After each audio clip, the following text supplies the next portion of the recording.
De nuevo con vosotros en el programa Preguntas y Respuestas de nuestro canal y comenzamos a responder aquellas que tenemos seleccionadas para el día de hoy. Comienza la primera de Óscar Martín.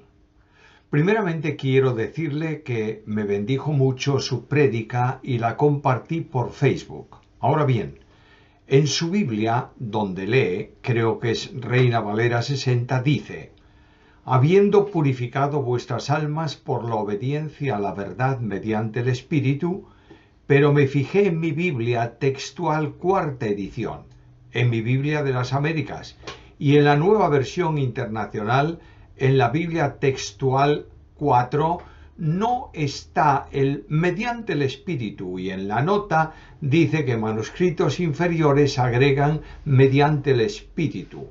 La Biblia de las Américas no tiene mediante el Espíritu, y en la nota dice algunos manuscritos posteriores agregan mediante el Espíritu. La nueva versión internacional no tiene el mediante el Espíritu, pero no tiene ninguna nota.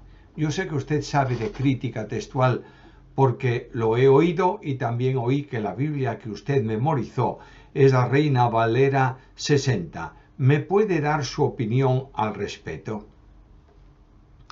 Mira, en el texto griego que citas de primera carta de Pedro 1:22, está traducido en Reina Valera 60 de la forma en que tú lo expresaste al principio, procedente del Textus Receptus.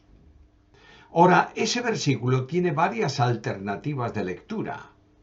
Te voy a dar dos o tres de ellas. Una dice: en obediencia a la verdad, o en obediencia de la verdad, sin más, acreditado en manuscritos antiguos, pero también en algún manuscrito más moderno. Déjame hacer un paréntesis. Eso de llamar manuscritos inferiores es una forma no correcta de calificar los manuscritos.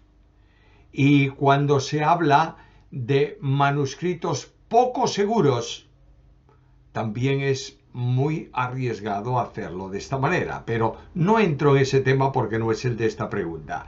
Otra alternativa de lectura dice: en obediencia a la verdad por el Espíritu, en manuscritos posteriores al siglo IV. Se lee en otro lado, o en otra alternativa, fe por el Espíritu, tal vez dentro de los manuscritos menos seguros. Se lee otra alternativa, de corazón puro, en muchos manuscritos, algunos muy antiguos. Y se lee de corazón, sin el puro, en manuscritos antiguos de mucha firmeza. A última hora, mi querido amigo y hermano, se aprecia que las variantes no afectan para nada a la doctrina de obedecer la verdad, que solo es posible por el Espíritu, que genera un corazón puro. Pili Cortés: ¿existen ángeles que sean mujeres o solo hay ángeles hombres? E inmediatamente alguien contestó a esta pregunta y leo su contestación. César Salazar le dice: alcé luego mis ojos y miré, y aquí dos mujeres que salían y traían viento en sus alas y tenían alas como de cigüeña, y alzaron el efa entre la tierra y los cielos. Zacarías 5:9, Reina Valera 1960. Muchos han tomado este texto para hablar de ángeles mujeres, aunque su sentido teológico puede ser otro. Bueno, complemento la respuesta. Los ángeles no tienen sexo. Los ángeles son espíritus asexuados, que no se multiplican y que, por ser espíritus, tienen una disposición corporal diferente a la de los seres materiales con cuerpo y espíritu, o a los mismos animales.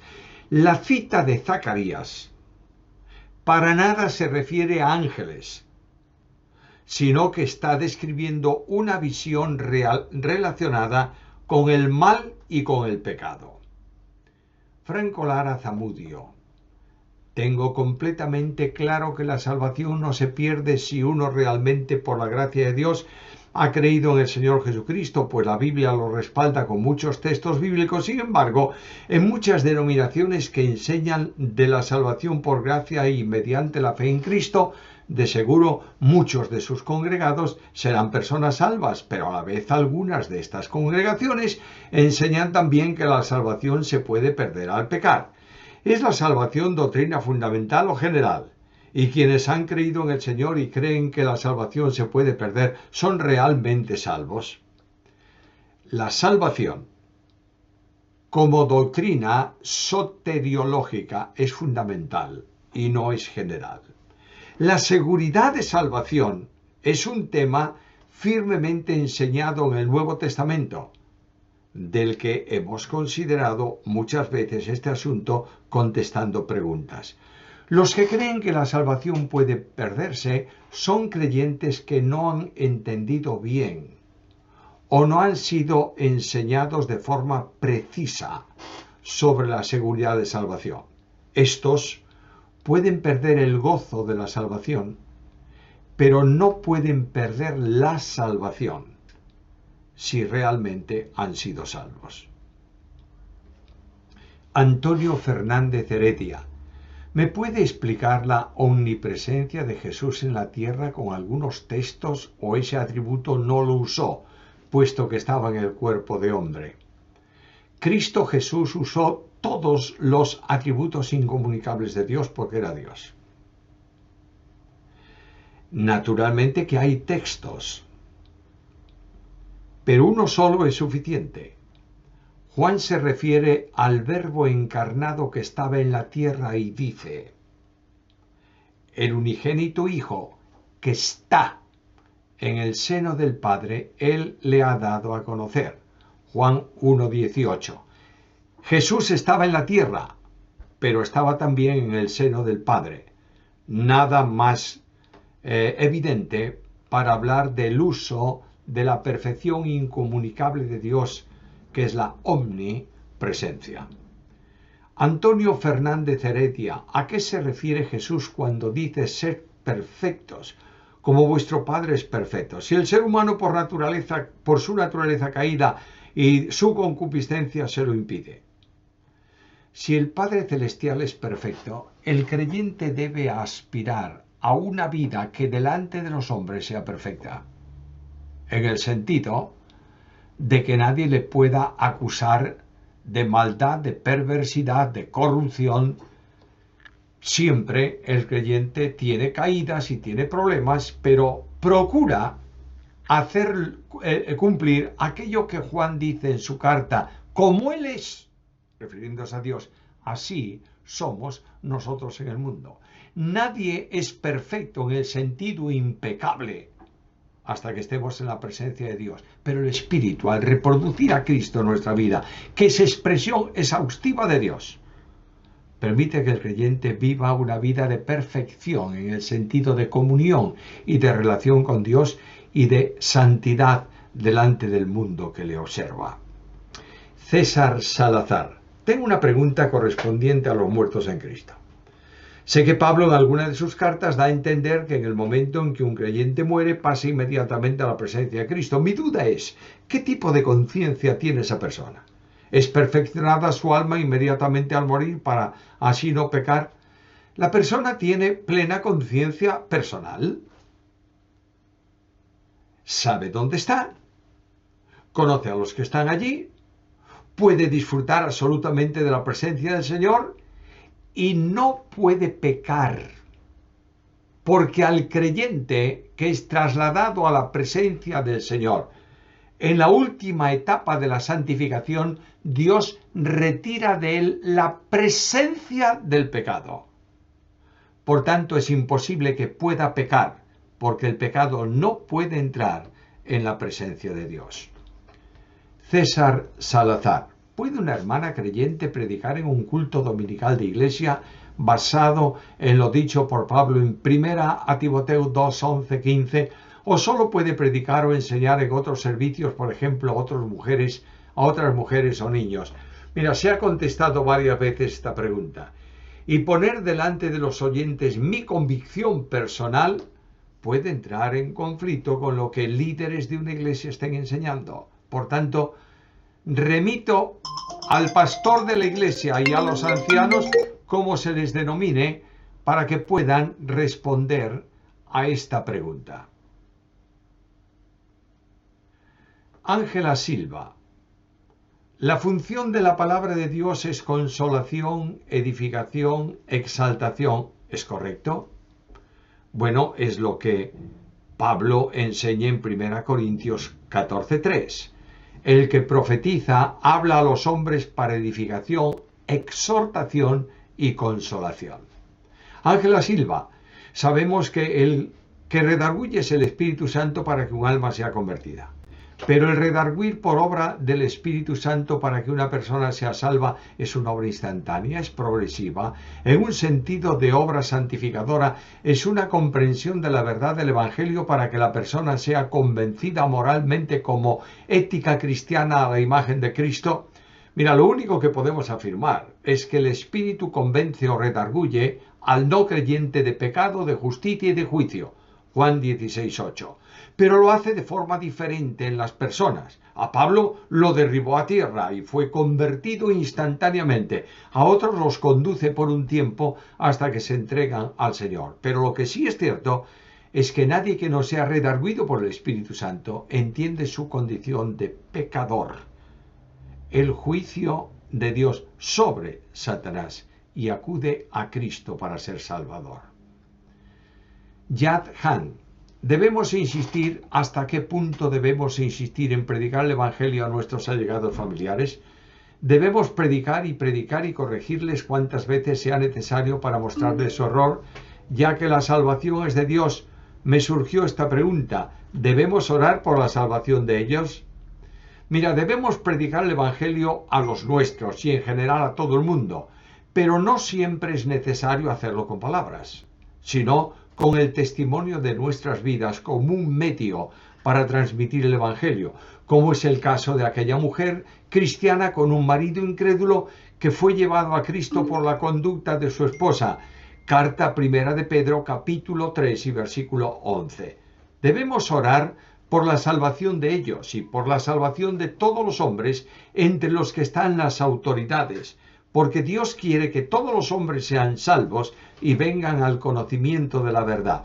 Carta primera de Timoteo, capítulo 2, versículos 1 al 4.